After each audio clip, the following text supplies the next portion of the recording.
নাগা সাধুদের আপনারা শুধু মহাকুম্ভ মেলাতেই দেখতে পাবেন। বাকি সময় তাদের এই সর্বজনীয় সমাজের সঙ্গে কোনো মোহমায়া থাকে না। নাগ সাধুদের ইষ্টদেবতা মহাদেব শিব হয়ে থাকেন।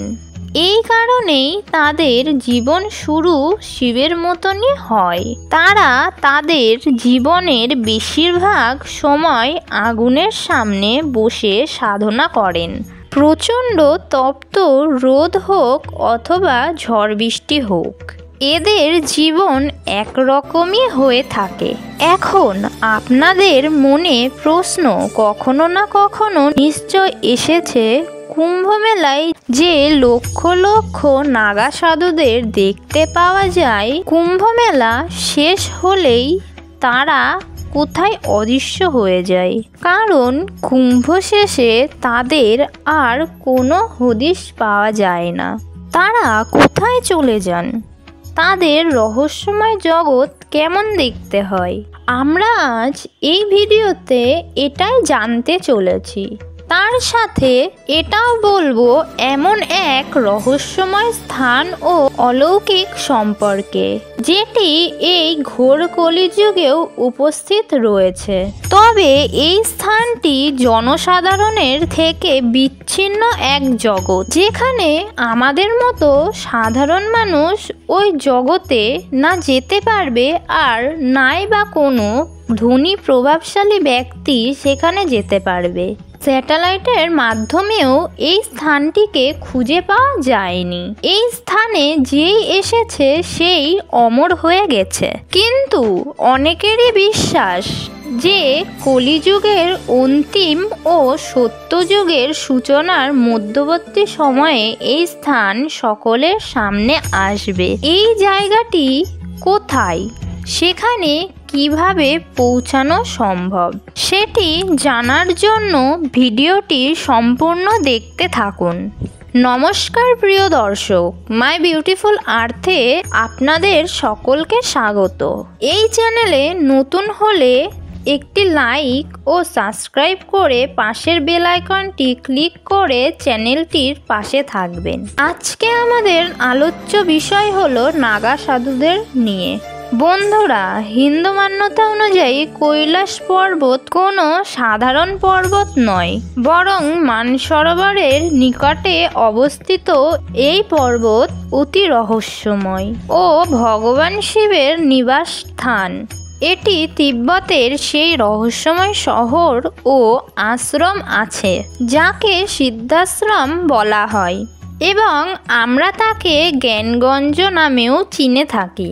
যে সাধু কঠোর তপস্যা এবং তপবলে সিদ্ধ আশ্রমে যাওয়ার ক্ষমতা রাখেন, তাদের কথা অনুযায়ী সিদ্ধাশ্রমে যাওয়ার 4টি রাস্তা রয়েছে: কৈলাস পর্বত, চন্দ্রঘাটি, শ্বেতলোক ঝিল এবং চতুর্থ পথের নাম কেউ জানে না। তবে মনে করা হয় উত্তরাখণ্ডের গঙ্গোত্রী থেকে সেখানে পৌঁছানো সম্ভব।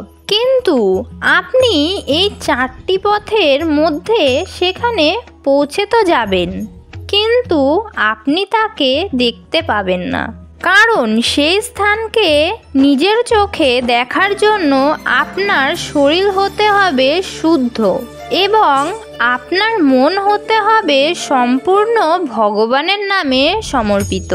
বলা হয়ে থাকে এই স্থান এক স্বচ্ছ সাদা কাপড়ের ন্যায় ঢাকা থাকে, কিন্তু এর ভেতরে থাকা সাধু, ঋষি এবং সন্ন্যাসীদের পবিত্র জগৎ বর্তমান, এবং এই জগৎ বিগত অনেক বছর ধরে রয়েছে সম্পূর্ণ সাধারণ মানুষদের থেকে আড়ালে। সাধারণ মানুষদের পক্ষে সেখানে যাওয়া এক প্রকারভাবে অসম্ভব। বলা হয়ে থাকে পৃথিবীর মধ্যে এমন অনেক সিদ্ধপুরুষ আছেন যারা বারবার সিদ্ধাশ্রমে যাওয়া আসা করেন। সিদ্ধাশ্রমের উল্লেখ মহাভারত, রামায়ণ ও পুরাণ গ্রন্থেও পাওয়া যায়। বাল্মীকি রামায়ণে এমন কথা বর্ণিত রয়েছে যে মহর্ষি বিশ্বামিত্রের আশ্রম সিদ্ধাশ্রম নামক এক জায়গায় ছিল, যেখানে ভগবান শ্রী রাম ও তার ভাই লক্ষ্মণকে নিয়ে যায়। বলা হয় কৈলাস পর্বতে টানা 21 দিন পর্যন্ত কঠোর সাধনা করতে হয়। তারপর 22 দিনে এক দিব্য সাধু সেখানে প্রকট হয় এবং ওই পুরুষকে তার সাথে নিয়ে যায়। তারপর তারা একটি গুহায় প্রবেশ করেন। গুহার অপর প্রান্তে থাকে সিদ্ধাশ্রম। এইভাবে এক দিব্য পুরুষ প্রবেশ করেন সিদ্ধাশ্রমে। হিন্দু ধর্মের মান্যতা অনুসারে মহর্ষি বিশ্বামিত্র, ঋষি বৈশিষ্ট্য, ঋষি অত্রি, শঙ্করাচার্য, বিশ্বপিতামহ এবং কৃপাচার্যকে সিদ্ধাশ্রমে বিচরণ করতে দেখা গেছে। এমনকি তাদের বাণীও শোনা গেছে। এখন যদি আপনি ভাবেন যে এই জায়গা একটি কাল্পনিক জায়গা এবং এতে বিশ্বাস করা উচিত নয়, তাহলে আমি কিছু মানুষের উদাহরণ দিচ্ছি যারা সবার প্রথমে এই রহস্যকে সবার সামনে এনেছিলেন। একবার গোপীনাথ সহস্র বুদ্ধ নামে এক পর্বত আরোহী ছিলেন, যিনি হিমালয়ে ট্রেকিং করতে গিয়ে হারিয়ে যায়। তিনি অনেকদিন পর্যন্ত এদিক ওদিক খোঁজার পর একদিন খিদের জ্বালায় হিমালয়ে থাকা একটি মাশরুম খেয়ে ফেলেছিলেন। কিন্তু তিনি জানতেন না যে ওই মাশরুম আসলে বিষাক্ত, যার কারণে তার অবস্থা আরও খারাপ হয়ে যায়। কোনোভাবে কিছু দূর যাওয়ার পর সে একটি ঘাঁটি দেখতে পায়। ঘাঁটির গভীরতা না জেনেই সে তার ভেতরে প্রবেশ করেন। প্রবেশ করার পরেই তিনি তার ভেতরে চলে যায় এবং জ্ঞান হারায়। যখন তার জ্ঞান ফেরে তখন তিনি সেখানে দেখতে পান তার ভেতরে একটি সুন্দর গ্রাম রয়েছে, যেখানে তপস্বী ও সাধু সন্ন্যাসীরা তপস্যা করছেন। তারা ওই পর্বত আরোহীকে খাবার দিলেন ও তার ঘায়ের চিকিৎসা করলেন। তিনি যখন সম্পূর্ণ সুস্থ হয়ে যান তখন কিছু দিব্য পুরুষ তাকে হিমালয়ের বাইরে ছেড়ে দিয়ে আসেন। এরপর পরমহংস যোগানন্দ মহারাজ এক যোগীর আত্মজীবনীতে তার গুরুর গুরু মহা অবতার বাবাজির ব্যাপারে ব্যাখ্যা করেছিলেন, যিনি জ্ঞানগঞ্জে প্রবেশ করে অমর হয়ে গিয়েছিলেন। তিনি বলেছিলেন যে তাকে কিছু দিব্য পুরুষ এসে নিয়ে গিয়েছিলেন। এখানে তিনি অনেক বর্ষ পর্যন্ত সাধনা করেছিলেন। বন্ধুরা, সিদ্ধাশ্রম হলো এক 16 কলা বিদ্যার এক কেন্দ্র, যেখানে সেই শিক্ষা তাদের দেওয়া হয় যারা আধ্যাত্মিকতার মাধ্যমে ভগবানের সান্নিধ্যে যোগ স্থাপন করতে পারেন এবং সেই জ্ঞান কেবল তাদেরই প্রদান করা হয়। গোটা বিশ্ব যখন এই ব্যাপারে জানলো তখন প্রতিদিন কেউ না কেউ জ্ঞানগঞ্জ সিদ্ধাশ্রমের খোঁজ করতে বেরিয়ে পড়েন কৈলাস পর্বতের দিকে। সিদ্ধাশ্রমের খোঁজ করতে বেরিয়ে এমনকি অনেক রিসার্চাররাও সিদ্ধাশ্রমকে নিয়ে অনেক নতুন নতুন রিপোর্ট পেশ করতে থাকেন। সেই রিপোর্টে সিদ্ধাশ্রমকে অন্য ডাইমেনশনের খোঁজার পরামর্শ দেওয়া হয়। এছাড়াও অনেক পর্বত আরোহী এই দিব্য জায়গায় অমরত্বের খোঁজে সিদ্ধাশ্রমের দিকে যাত্রা শুরু করেন, কিন্তু তারা এটা বুঝতে পারেনি যে এই স্থান কোনো সাধারণ স্থান না, যার পর তাদের আর কোনোদিনও খুঁজে পাওয়া যায়নি। তারপর 1942 সালে এক ইংরেজ অফিসার জ্ঞানগঞ্জের তার দিব্য অভিজ্ঞতার কথা পৃথিবীর সামনে এনেছিলেন। মনে করা হয় আমেরিকান রাষ্ট্রপতি ফ্রাঙ্কলিন রুজভেল্টও এই জ্ঞানগঞ্জ সংভিলার ব্যাপারে জানতেন, যার কারণেই তিনি তার সিক্রেট বেসের নাম রাখেন সংভিলা, যার বৌদ্ধ ধর্মের প্রাচীন পুস্তকেও সিদ্ধাশ্রমের জ্ঞানগঞ্জের উল্লেখ পাওয়া যায়। এই সংভালা অথবা সংভিলা শব্দটি একটি সংস্কৃত শব্দ, যার অর্থ হলো প্রসন্নতার স্রোত।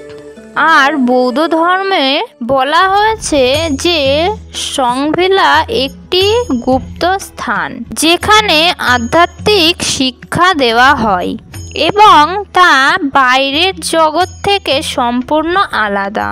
এই স্থানে মানুষের বয়স থেমে যায়, যেখানে মানুষ পৃথিবীতে 100 বছরের বেশি বাঁচতে পারে না, সেখানে এই স্থানে দিব্য পুরুষেরা 1000 বছর বাঁচে।